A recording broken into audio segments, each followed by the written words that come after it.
Hello बच्चों, कैसे हैं आप? उम्मीद करता हूँ कि सब अच्छे होंगे। 15.3 जो अपनी चल रही थी उसका क्वेश्चन नंबर 6 मैं पढ़ रहा हूँ। त्रिज्या 8 सेमी वाले एक वृत्त के अंतर्गत खींचे जा सकने वाले वर्ग का क्षेत्रफल ज्ञात करो। अर्थात एक वृत्त है जिसकी त्रिज्या 8 सेमी है। एक वृत्त बना देता हूँ, 8 सेमी त्रिज्या का एक वृत्त है। ये 8 सेमी त्रिज्या का एक वृत्त है। इसके अंदर एक वर्ग खींचना है और वर्ग को कोई नाम दे देता हूं मैं ABCD।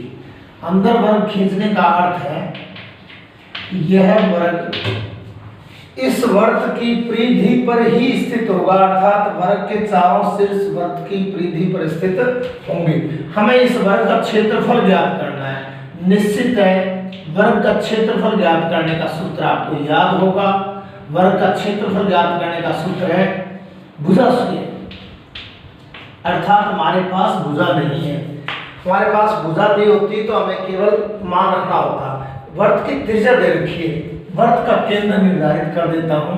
OB मैं त्रिज्या बोल देता हूँ। ये वृत्त की त्रिज्या 8 सेमी है। यदि O को D से मिला दूं तो ये भी त्रिज्या है और ये भी 8 सेमी है। अर्थात BD का मान 8 + 8 16 आ चुका है। इससे हम ये विकिरण कहलाता है वर्ग का और वर्ग का ये व्यास कहलाता है। इससे हम इसकी भुजा ज्ञात करेंगे।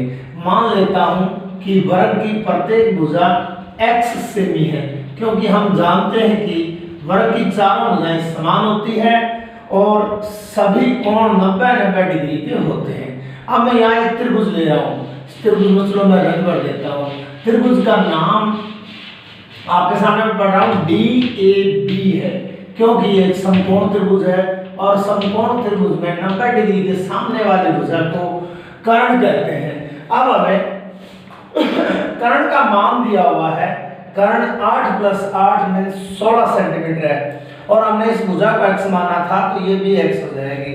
अब हम इस भुजा AB या AD का मान ज्ञात करने के लिए मैंने जो रंग त्रिभुज को ले लेता हूँ।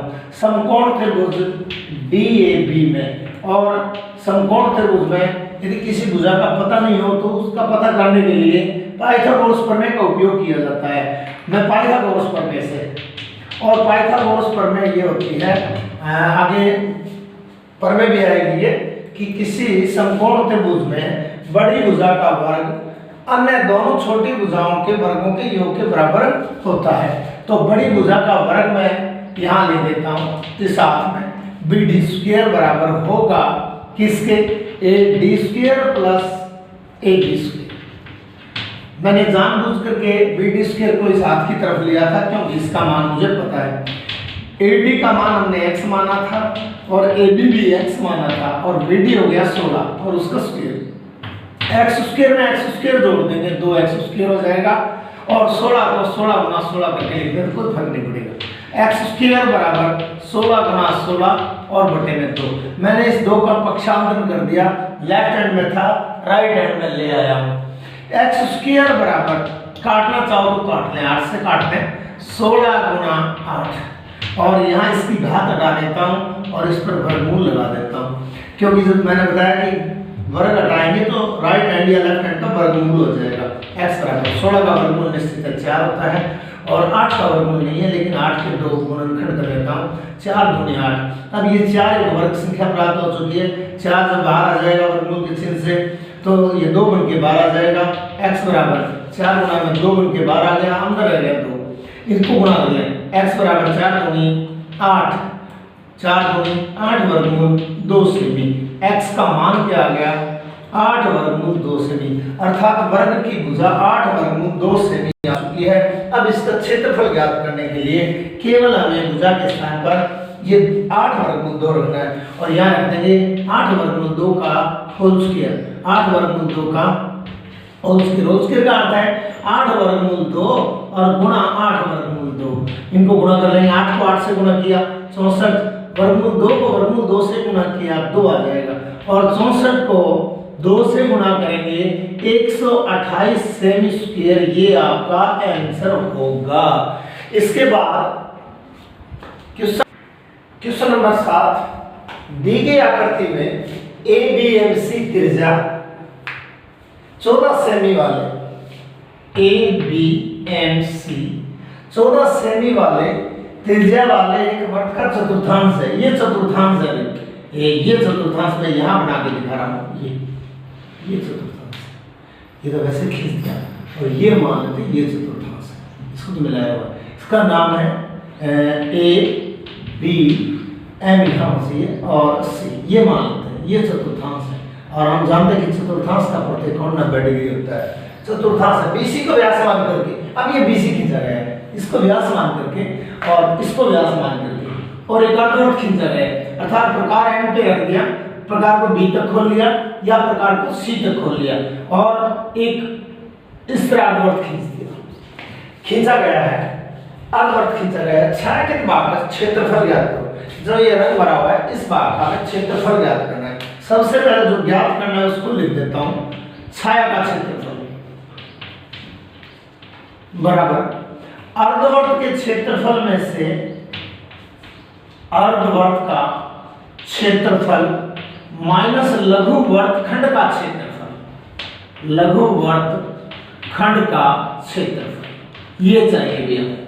मैं ये रंग भरे हुए भाग के अलावा जो लघु वर्तखंड है उसमें मैं दानेदार भाग या पानी जैसा एक भर रहा हूँ, कटी हुई लाइनें लिख रहा हूँ, और ये कटी हुई लाइनें, ये और ये लघु वर्तखंड है। ये क्या है? लघु वर्तखंड। एक बात फिर से समझ लें, छाया का क्षेत्रफल है, अर्धवृत्त के क्षेत्रफल में से मिटो देता हूं मैं सारे, अर्धवृत्त के क्षेत्रफल में से लघु वर्तखंड का क्षेत्रफल घटा देंगे, ये घटा दिया मैंने, ये छायांकित भाग का क्षेत्रफल प्राप्त हो गया। तो हमें दो चीजों की आवश्यकता है, नंबर 1 अर्धवृत्त का क्षेत्रफल, नंबर 2 लघु वर्तखंड का क्षेत्रफल। और ये 14 सेमी दी हुई है, लघु वर्तखंड की जो त्रिज्या है वो 14 सेमी दी हुई है। सबसे पहले मैं लघु वर्तखंड का क्षेत्रफल ज्ञात कर देता हूँ, ये भी 14 सेमी दी हुई है। हमें पता है कि चतुर्थांश का प्रतिकोण 90 डिग्री होता है। अब लघु वर्तखंड, ये 4 स्टेप में सवाल है। नंबर 1 लघु वर्तखंड का क्षेत्रफल, लघु वर्तखंड का क्षेत्रफल बराबर पाई r स्क्वायर थीटा बटे 360 minus 1/2 r square sine theta. सब अपने पास है, r का मान हमारे पास है 14 सेमी और थीटा का मान हमारे पास है 90 ये सब कुछ अपने पास है, मान रख देंगे। पाई के स्थान पर 22/7 और गुणा में r के स्थान पर 14 गुणा में 14 और थीटा के स्थान पर 90 डिग्री और बटे में 360 डिग्री माइनस 1/2 r के स्थान पर 14 गुणा में 14 और गुणा साइन 90 डिग्री। साइन 90 डिग्री का मान 1 होता है, कहीं ना कहीं कारण लिखते हैं कि साइन 90 डिग्री बराबर 1 होता है। अब इसको हल कर लें कि कार्डिनल साइन काट लेंगे, 9 चौके 36 4 पे कट जाएगा। एक बार फिर से लिख रहा हूँ, 22/7 गुणा 14 गुणा 14 और बटे में 4 और माइनस इसको काट दें, 1/2 को काट दें, 7 में कटा 14 7 98 14 7 98 गुणा 1, क्योंकि साइन 90 डिग्री का मान 1 होता है। 98 को 1 से गुणा करेंगे 98 आ जाएगा। अब ये काटना साइन काट लें, 7 14 2 दूनी 4 7 दूनी 14, ये अपना प्राप्त होगा 22 गुणा 7 22 गुणा में 7 और माइनस 98। 22 को पहले गुणा करेंगे, 2 चिन्ह साथ में है, एक गुणा का और एक घटाव का, और पहले गुणा दरअसल में पहले भाग हल करते हैं, फिर गुणा हल करते हैं, फिर जोड़ या घटाव साथ हल कर देते हैं। तो 22 7 154, 22 को 7 से गुणा किया 154 और माइनस 98। 154 में से 98 घटा देंगे तो 2 ये 54 ये 56 सेंटीमीटर स्क्वायर। ये किसका क्षेत्रफल आ गया? ये लघु वर्तखंड का क्षेत्रफल प्राप्त हो चुका है। अब ये लघु वर्तखंड का क्षेत्रफल मैं यहाँ रख देता हूँ -56। इसके बाद हमें अर्धवृत्त का क्षेत्रफल ज्ञात करना है, लेकिन अर्धवृत्त का क्षेत्रफल ज्ञात करने के लिए यहाँ अर्धवृत्त का केंद्र था, हमें CM चाहिए या हमें BM चाहिए। ये दोनों नहीं है, CM और BM नहीं है, यदि मैं BC ज्ञात कर लूँ तो उसका आधा कर दूँ, क्योंकि इसको केंद्र माना गया था, तो हमें BM या CM प्राप्त हो जाएगी, अर्थात अर्धवृत्त की त्रिज्या प्राप्त हो जाएगी। अब क्या करें, समकोण त्रिभुज BAC लेंगे, और मैं यहाँ कर रहा हूँ समकोण त्रिभुज BAC में पाइथागोरस प्रमेय लगा देते हैं। BC² बराबर, यहाँ उल्टा लिखा हूँ, BC² बराबर AB² प्लस AC²। पिछले साल में जैसे लिखा था AB² प्लस AC²। AB² का मान हमारे पास है 14, सॉरी इसको ऐसे लिखते हैं, BC² बराबर AB² प्लस AC²। BC² बराबर AB² का मान है 14 का स्क्वायर प्लस 14 का स्क्वायर, और BC² बराबर कल किया पिछले सवाल में हमने किया था x² प्लस x² बराबर 2x², अर्थात 2 गुना 14 का स्क्वायर। BC² बराबर, घात हटा देता हूँ, बराबर वर्गमूल 2 गुना 14 का स्क्वायर, और BC बराबर 14 का स्क्वायर भी नहीं रहेगा और वर्गमूल नहीं रहेगा, 14 बाहर आ जाएगा और वर्गमूल 2 सेमी, अर्थात BC का मान प्राप्त हो चुका है। लेकिन BC तो व्यास मान करके खींचा गया था, BC को क्या माना गया था, व्यास माना गया था, त्रिज्या ज्ञात कर लेंगे, इसलिए R बराबर व्यास बटे 2, मैं लिखूंगा नहीं क्योंकि बोर्ड पे जगह कम है, व्यास बटे 2, ये व्यास है और बटे में 2, और त्रिज्या बराबर व्यास बटे 2, 7 वर्गमूल 2 सेमी, 7 वर्गमूल 2 सेमी। अब हमें क्या करना है, इस अर्धवृत्त की त्रिज्या भी प्राप्त हो चुकी है और अर्धवृत्त का क्षेत्रफल ज्ञात कर लेंगे। अर्धवृत्त का क्षेत्रफल आप चाहो तो मैं यहाँ ज्ञात कर देता हूँ। अर्धवृत्त का क्षेत्रफल, अर्धवृत्त का क्षेत्रफल होता है पाई r² बटे 2, यानी वृत्त का क्षेत्रफल का आधा होता है। r के स्थान पे 7 वर्गमूल 2 रख देंगे, 22 बटे 7 गुना 7 वर्गमूल 2 गुना 7 वर्गमूल 2, और इसके 2 7 से 7 काट देंगे, वर्गमूल 2 को वर्गमूल 2 से गुणा करेंगे, 2 आ जाएगा और ये 2 आ जाएगा, और गुणा में 7 रह जाएगा और बटे में 2 आ जाएगा, और 2 से 2 काट दें, 22 आते 154, 22 आते 154 सेंटीमीटर स्क्वायर। ये किसका क्षेत्रफल प्राप्त हो चुका है, ये वृत्त का क्षेत्रफल, अर्धवृत्त का क्षेत्रफल प्राप्त हो चुका है। हमें छाया के विभाग के क्षेत्रफल ज्ञात करने के लिए अर्धवृत्त का क्षेत्रफल और लघु वृत्तखंड के क्षेत्रफल की आवश्यकता थी। हमने लघु वृत्तखंड का क्षेत्रफल 56 सेंटीमीटर स्क्वायर ज्ञात कर लिया और अर्धवृत्त का क्षेत्रफल 154 सेंटीमीटर ज्ञात कर लिया, और वो यहाँ रख देंगे। इसलिए छाया का क्षेत्रफल बराबर 154 centimetre square minus 56 centimetre square. 154 में से 56 घटा दें, 14 में से 6 गया 8, और यहाँ बच गया 14 में से 5 गया 9 सेंटीमीटर स्क्वायर। और ये किसका क्षेत्रफल आ गया, छायांकित भाग का क्षेत्रफल प्राप्त हो चुका है। क्वेश्चन नंबर 8, दी गई आकृति में वृत्त का व्यास AB है, वृत्त का व्यास AB है, AC बराबर 6 सेमी, AC ये 6 सेमी और BC बराबर 8 सेमी, ये 8 सेमी है, और छायांकित भाग का क्षेत्रफल ज्ञात कीजिए। हमने जो छाया भाग रखी उसका क्षेत्रफल ज्ञात करना है। यह सिर्फ बड़ा आसान सा सवाल है लेकिन तार्किक सवाल है। ये व्यास है, व्यास वृत्त को 2 समान भागों में बांट देता है और प्रत्येक भाग को अर्धवृत्त कहते हैं, और एक प्रमेय है कि अर्धवृत्त में बनने वाला कोण समकोण होता है। सिर्फ यहां से शुरू कर रहा हूं, अर्धवृत्त में बना कोण, अर्धवृत्त में बना कोण समकोण होता है। समकोण मानी 90 डिग्री का होता है। ये लो, अब हमें क्या ज्ञात करना है, छाया का क्षेत्रफल ज्ञात करने के लिए मैं यहां लिख रहा हूं छाया का क्षेत्रफल बराबर वृत्त के क्षेत्रफल में से हमें पता है ये कोण समकोण है अर्थात 90 डिग्री का है, तो ACB एक समकोण त्रिभुज है। समकोण त्रिभुज ACB का क्षेत्रफल ये हमें ज्ञात करना है। मैं केवल यहाँ सूत्र लिख देता हूँ। वर्त का क्षेत्रफल का सूत्र है पाई आर स्क्वायर और माइनस समकोण त्रिभुज का क्षेत्रफल होता है 1/2 आधार गुणा ऊंचाई या लंब। ये होता है। इन दोनों को मैं मिटा करके यहाँ निकालूंगा। अर्धवर्त में बनने वाला कोण समकोण होता है अर्थात 90 डिग्री का होता है। हमें वर्त का क्षेत्रफल ज्ञात करने के लिए आर की आवश्यकता है। आर हमारे पास नहीं है। भुजाएं त्रिभुज की दो भुजाएं आधार और लंब, क्योंकि 90 डिग्री के सामने की भुजा कर्ण होती है कर्ण में, क्योंकि हमें केवल आधार और लंब की आवश्यकता है जो पर्याप्त है। त्रिभुज एसीबी का क्षेत्रफल ज्ञात करने के लिए पर्याप्त है। तो त्रिभुज एसीबी का क्षेत्रफल ज्ञात कर लेंगे और 1/2 आधार गुणा लंब आपके पास दोनों है। लेकिन अब वर्त का क्षेत्रफल ज्ञात करने के लिए वर्त की त्रिज्या नहीं है, व्यास ज्ञात कर लेंगे और व्यास इस त्रिभुज का कर्ण लगता है।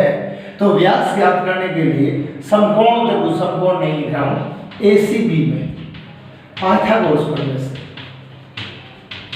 और पाइथागोरस प्रमेय लगा देंगे। ए बी स्क्वायर बराबर यानी कर्ण स्क्वायर बराबर आधार स्क्वायर प्लस लंब स्क्वायर। ये पाइथागोरस प्रमेय की मैंने गणितीय रूप लिख दिया। ए बी स्क्वायर बराबर ए सी का अर्थ है 6 सेमी 6 का स्क्वायर, बी सी का अर्थ है 8 सेमी यानी 8 का स्क्वायर। ए बी स्क्वायर बराबर 6 × 36 प्लस 8 को 8 से गुणा किया 64। ए बी स्क्वायर बराबर 36 में 64 जोड़ देंगे 100 आ जाएगा।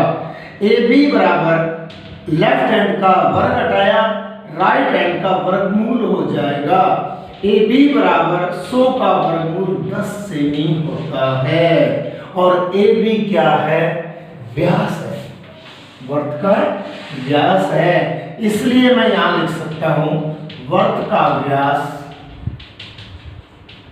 कितना सेमी अभी ज्ञात किया है 10 सेमी। वर्त की त्रिज्या को r से लिख दूं, हिंदी में यदि आप सूत्र लिखना चाहो तो लिखते हैं व्यास बटे 2। इसलिए r बराबर 10/2, 10 में 2 का भाग लगाएंगे 5 सेमी आ जाएगा। हमारे पास वर्त की त्रिज्या आ जाएगी। मान रखते हैं बस, बाकी सब कुछ अपने पास है। पाई के स्थान पे 22/7, r के स्थान पर 5 सेमी 5 × 5 माइनस 1/2 आधार ये ले ले या ये ले ले, इससे कोई फर्क नहीं पड़ता। इन दोनों भुजाओं का गुणा कर दें 6 × 8, 6 × 8 और 6 को काट दो यहाँ 3 पे, 8 × 24, 5 × 25, 22 × 25 और बटे में 7 और माइनस 6 × 18। 25 को 22 से गुणा कर लेंगे, 5 × 25, 5 × 25, 550 आएगा और इसको 7 से भाग दे देंगे और -18/1 करके घटा देंगे। लघुत्तम ले लें या वैसे ही कर दें, ये इसको हल कर लें, लघुत्तम 7 ले लें, 550 यहाँ आ जाएगा और -18 को 7 से गुणा कर लें और 126 होता है 18 7 पे 550 में से 126 जो घटाने के बाद जो आएगा उसको 7 से भाग कर देना। 7 से भाग करने के बाद जो आए क्वेश्चन नंबर 9 दी गई आकृति में डिजाइन का क्षेत्रफल ज्ञात अर्थात रंग भरे हुए ये जो पत्तियां से इनका क्षेत्रफल हमें ज्ञात करना है। ए बी सी डी भुजा 10 सेमी का एक वर्ग है। ये ए बी सी और डी 10-10 सेमी भुजा का वर्ग है। प्रत्येक भुजा का व्यास मान करके इसको व्यास मान लिया, प्रकार यहाँ रख दिया, अर्धवर्त खींच दिया, इसको व्यास माना अर्धवर्त खींच दिया, इसको व्यास माना प्रकार यहाँ रखा अर्धवर्त खींच दिया, इसको व्यास माना प्रकार यहाँ रखा और अर्धवर्त खींच दिया और अर्धवर्त खींचे गए। पाई के स्थान पर 3.14 रखना है। ये सवाल बहुत ही अच्छा सवाल है। इस सवाल को करने के लिए मैं इसी चित्र के 2 भाग और कर रहा हूँ और वो ये कोशिश कर रहा हूँ छोटा कर रहा हूँ हालांकि इसको, क्योंकि जगह कम है। ये मान लेते हैं ए बी सी डी एक ए और बी सी और डी एक वर्ग है। प्रत्येक भुजा 10-10 सेमी और 10 सेमी। पहले मैं कर रहा हूँ इसको व्यास मान रहा हूँ और इसको व्यास मान करके प्रकार यहाँ रखा और एक अर्धवर्त खींच दिया और ये अर्धवर्त खींच दिया।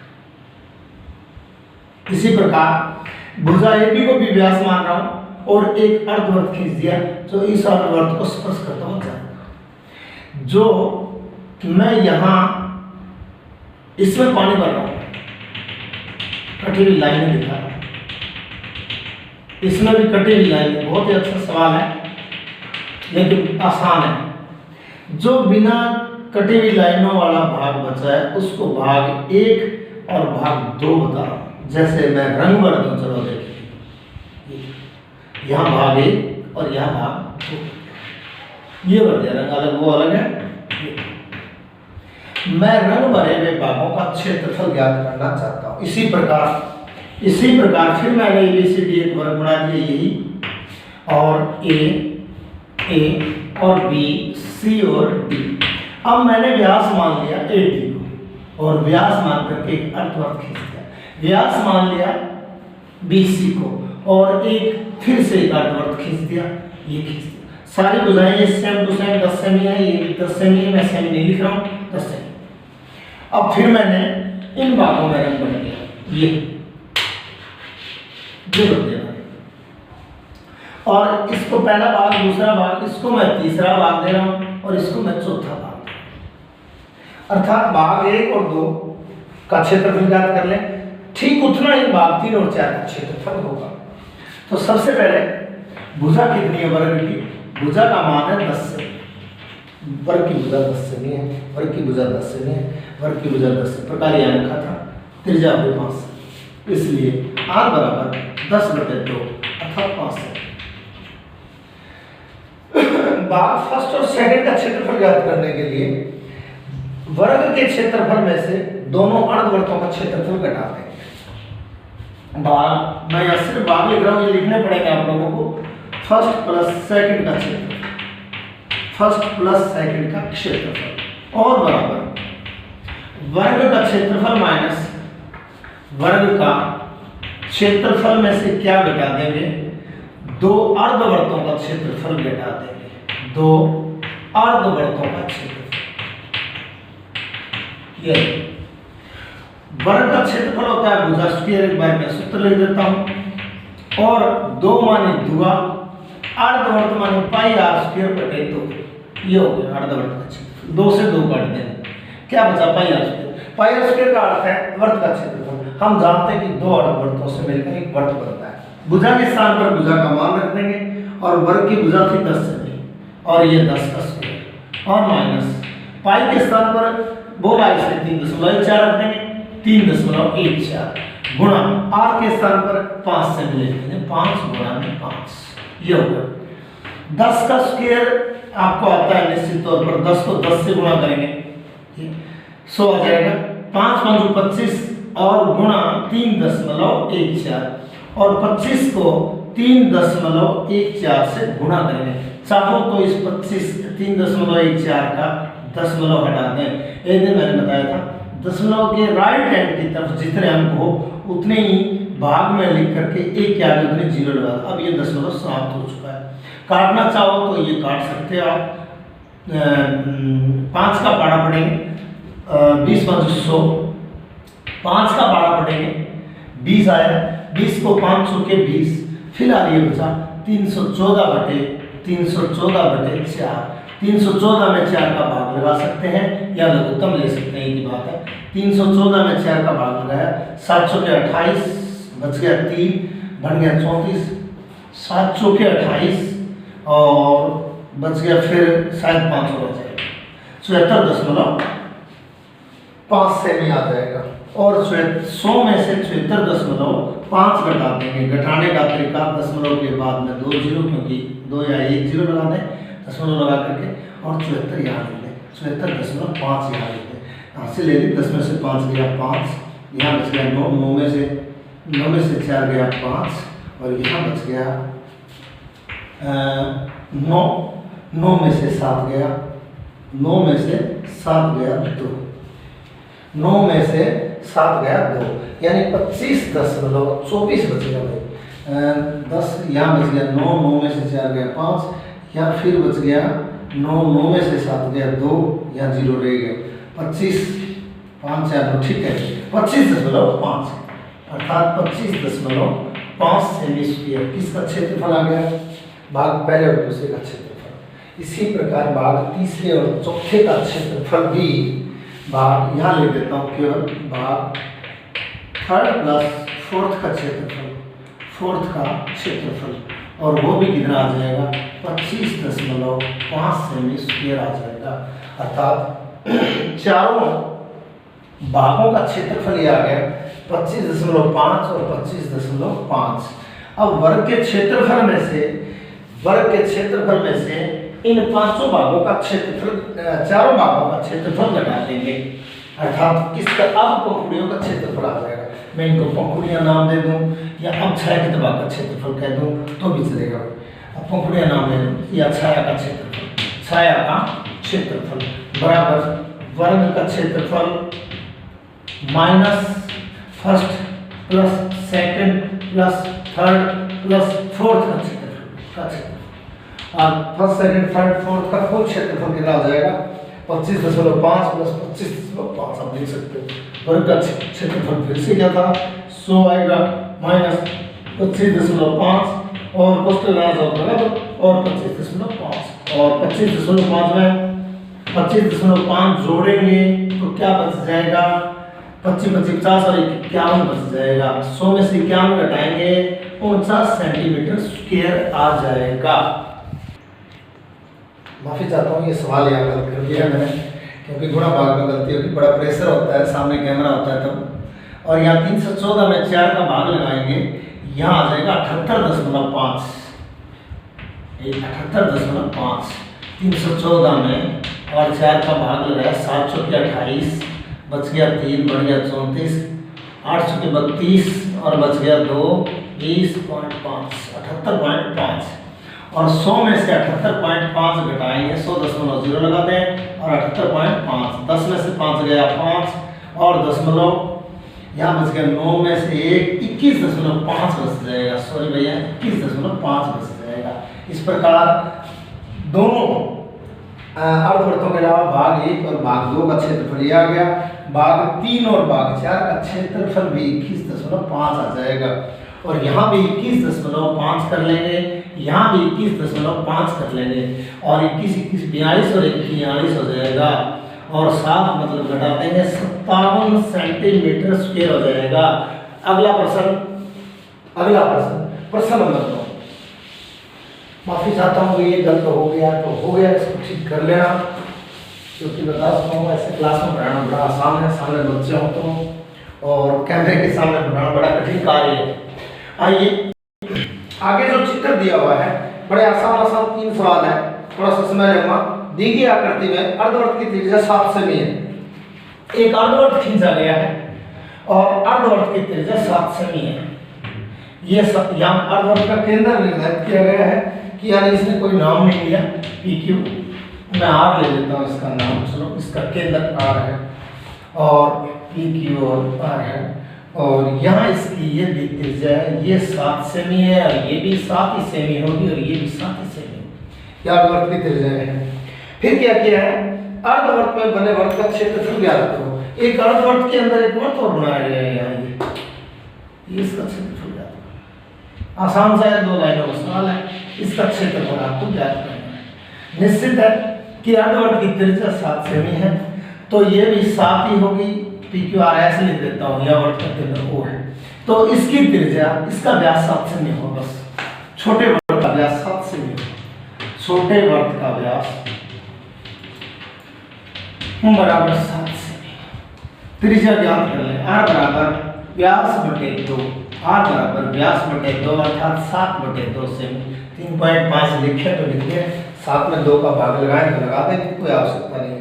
इसका क्षेत्रफल ज्ञात करना है, इसलिए वृत्त का क्षेत्रफल होता है पाई r स्क्वायर। R का मान आपके पास है, पाई का मान 22/7 है, गुणा 7/2 है, गुणा 7/2 है और 7 से 7 काटते हैं, 22 को 7 से गुणा कर लें, 22 का बड़ा काम आता है, 22 7 114 और 2 को 2 से गुणा कर लें 4 और सेंटीमीटर की घात 2 लगा दें। और ये आपका सवाल नंबर था, ये आपका सवाल नंबर 10 था। भाई ऊपर स्टेटमेंट नहीं लिखा मैंने क्योंकि चित्र द्वारा ही आप लोगों के समझ में आ गया होगा। उसके बाद ना क्वेश्चन नंबर 11, यदि R1 और R2 त्रिज्या वाले 2 वृत्तों की परिधियों का योग R त्रिज्या वाले वृत्त की परिधि के बराबर है अब यहाँ बहुत इंपॉर्टेंट सवाल है, ऑब्जेक्टिव है, इसका अर्थ ये मत समझना कि यह उत्तर याद कर लेंगे। ये त्रिज्या r1 का वर्ग है, एक दूसरा कोई वर्ग है, इससे बड़ा छोटा कैसे भी हो सकता है। ये त्रिज्या r2 का वर्ग है और इन दोनों की परिधियों का योग, इसकी परिधि और प्लस इसकी भी परिधि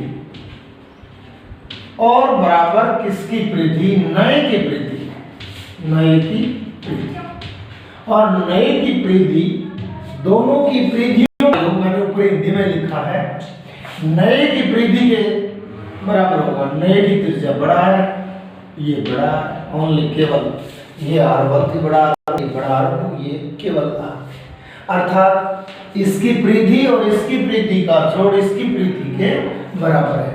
तो सही विकल्प पूछा है, अर्थात सही विकल्प क्या होगा, इसकी परिधि याद कर लो।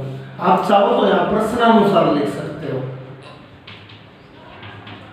प्रश्नानुसार मैं हिंदी में लिख देता हूँ, नए की परिधि यानी बड़े की परिधि बराबर पहले की परिधि, ये फर्स्ट मान लेता हूँ, ये सेकंड मान लेता हूँ, पहले की परिधि प्लस दूसरे की परिधि, प्लस दूसरे की परिधि, ये बोला है मैंने, सेकंड लिखा, दूसरा लिख दिया। अब नए की परिधि, नया और चाहे पुराना हो 2 पाई r होती है, r बड़ा है तो r लगा दिया। और फर्स्ट की परिधि, कोई फर्स्ट हो चाहे सेकंड हो, परिधि 2 पाई r होती है, यहाँ r नहीं है, r के स्थान पर r1 रखते हैं। दूसरे की परिधि, ये भी परिधि भी 2 पाई r होती है, बड़ा r लिया हुआ है, r के स्थान पर r2 लिख देंगे। 2 पाई r का 2 पाई r सेम टू सेम लिख देंगे, या कॉमन ले लेंगे 2 पाई, बचा क्या r1 प्लस r2, ये बचा है। दोनों पलटों में राइट हैंड और लेफ्ट हैंड में बराबर का समान उसे काट देते हैं, जो बचा वो ये बचा, r बराबर यानी बड़ा r बराबर r1 प्लस r2, और यही आपका आंसर होगा। इसके बाद मैं इसी सवाल का एक एग्जांपल ले लेता हूं। यहां ले लिया 5 सेमी और यहां ले लिया मैंने 6 सेमी। त्रिज्याओं वाले दो वृत्तों की परिधियों का योग, ये 5 सेमी ले लिया और यहाँ 6 सेमी ले लिया। 5 सेमी और 6 सेमी त्रिज्याओं वाले दो वृत्तों की परिधियों का योग एक नए वृत्त की परिधि के बराबर है, तो नए वृत्त की त्रिज्या क्या होगी, बस सेम टू सेम करना है। आपको यहाँ 5 लिख देना है, आपको यहाँ 6 लिख देना है, 2 पाई कॉमन आ जाएगा, 5 प्लस 6 हो जाएगा, 5 और 6 5 प्लस 6 कर देंगे और 5 और 6 11 सेमी लिख देंगे, अर्थात नए वृत्त की परिधि क्या हो जाएगी 11 सेमी। कोई चेंज हो जाए, आपसे कोई कह दे कि यहाँ बदल देता हूँ मैं 15 सेमी कर दूँ, यहाँ 20 सेमी, ऑब्जेक्टिव टाइप नहीं है, कोई कंपटीशन की परीक्षाएं होती, चाहे किसी प्रकार की परीक्षाएं हो, सेना की हो, रंग की हो, कोई भी, कि दो वृत्तों की परिधियों का योग नए वृत्त की परिधि के बराबर है, तो दोनों की त्रिज्याएं क्या हो, नए की त्रिज्या क्या होगी, नए की त्रिज्या दोनों की त्रिज्याओं के जोड़ के बराबर होगी। 15 में 20 जोड़ देंगे, 15 और 20, नए की त्रिज्या 35 सेमी हो जाएगी। इसके बाद इसका जो आखिरी सवाल जो बचा है वो है 14 सेमी भुजा वाले वर्ग में एक वर्ग है जिसकी भुजा 14 सेमी है, उस वर्ग में एक वर्ग बना हुआ है, उस वर्ग की परिधि पूछी गई है। ये सवाल है 14 सेमी भुजा वाले वर्ग में बने अंतःवर्त की परिधि क्या होगी, अंतःवर्त की परिधि क्या होगी। एक ये बोला 14 सेमी भुजा वाला एक वर्ग खींच देता, आसान सा छोटा सा सवाल है, पहले भी आया हुआ है। इसके अंदर एक वर्ग खींचा गया है, वर्ग का केंद्र O ले लेता हूं, वर्ग का नाम ABCD ले लेता हूं।